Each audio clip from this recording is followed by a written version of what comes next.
जब पंडित जवाहरलाल नेहरू बाबरी मस्जिद के मुद्दे पर सरकारी खजाने से पैसा खर्च करने की बात जब उन्होंने छेड़ी थी, सरकारी खजाने से पैसा खर्च करके बाबरी मस्जिद बनवाई जानी चाहिए, उसका भी विरोध यदि किसी ने किया था तो गुजराती मां की कोख से पैदा हुए सरदार वल्लभ भाई पटेल ने ही किया था मेरे बहनों भाई। और उस समय सरकारी पैसे से उन्होंने बाबरी मस्जिद नहीं बनने दिया।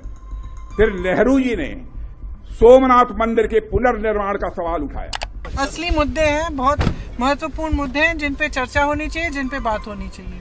और ये सब रोज ये कुछ ना कुछ डिस्ट्रैक्शन उठा लेते हैं ताकि हम फिर बयान दें, वो बयान दें, और जो असली मुद्दे हैं पब्लिक के वो उस पर कोई चर्चा ना हो। अगर ये बयान योगी जी की ओर से आता, अमित शाह जी की ओर से आता, तो ना तो मुझे आश्चर्य होता, ना मुझे दुख होता।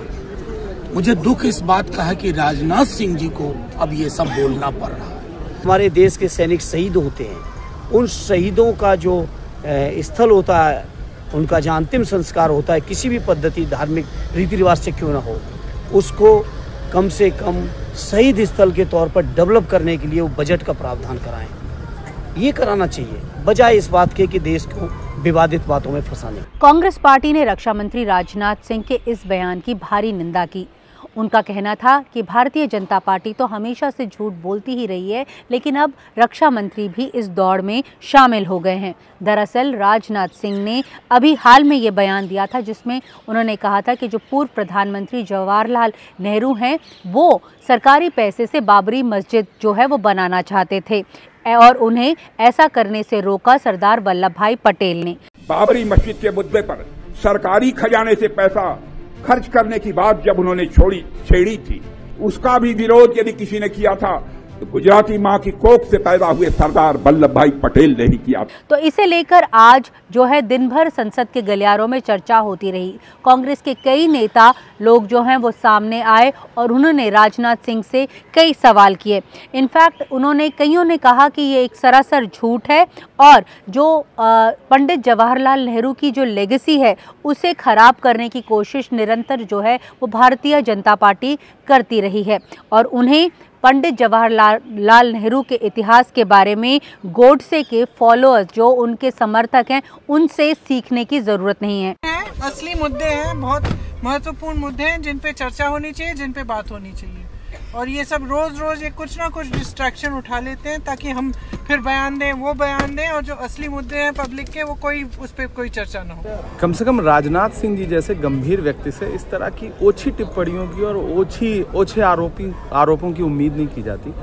पंडित नेहरू इस देश को सजाने संवारने वाले व्यक्ति का नाम है और 10 साल से ज़्यादा जिस व्यक्ति ने अंग्रेज़ों के खिलाफ लड़ाई लड़ते हुए जेल में काटी हो देश की आज़ादी के लिए, आज उसकी मौत के इतने सालों बाद मतलब मोदी जी आरोप लगाते रहे हैं वो तो समझ में आता है, उनकी राजनीतिक स्तर वही है, लेकिन राजनाथ जी से इस तरह की टिप्पणी की उम्मीद नहीं की जाती। क्या लगता है आपको, क्या ऐसा कभी हो सकता है क्या मतलब का निर्माण तो सरकारी पैसों से? मुझे लगता है कि खुद वो पढ़े लिखे व्यक्ति हैं राजनाथ सिंह जी, वो इस तरह का आरोप, इस तरह की बात कर कैसे सकते हैं। मुझे तो हंसी आ रही है।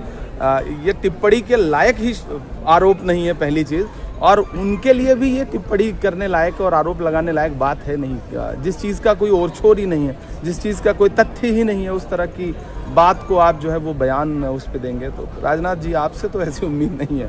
कांग्रेस अकेली नहीं थी, दूसरी विपक्षी पार्टियां भी कांग्रेस का समर्थन करती हुई नजर आईं। उन्होंने भी यही कहा कि भारतीय जनता पार्टी जो है वो हमेशा से इतिहास को अलग तरीके से लोगों के सामने पेश करती रही है और लोगों को बांटने की कोशिश करती रही है, और उसका राजनाथ सिंह का ये बयान उसी तरफ इशारा करता है।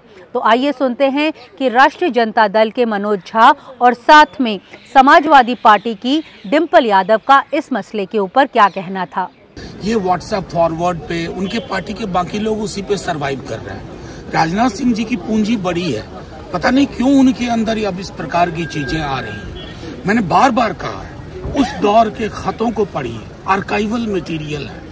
कहें तो मैं 2-4 किताबें बता दूं ताकि नेहरू और उस दौर के लोगों को समग्रता में समझने की कोशिश कर पाए। जो देश फेस कर रहा है आज, डॉलर की कीमत क्या है, हमारे रुपए की कीमत क्या है, इस पे ध्यान देना चाहिए। आज व्यापारियों की क्या स्थिति है, क्योंकि कहीं ना कहीं जब डॉलर इतना बढ़ गया है तो व्यापारियों को सबसे ज़्यादा इसका नुकसान भुगतना पड़ रहा है।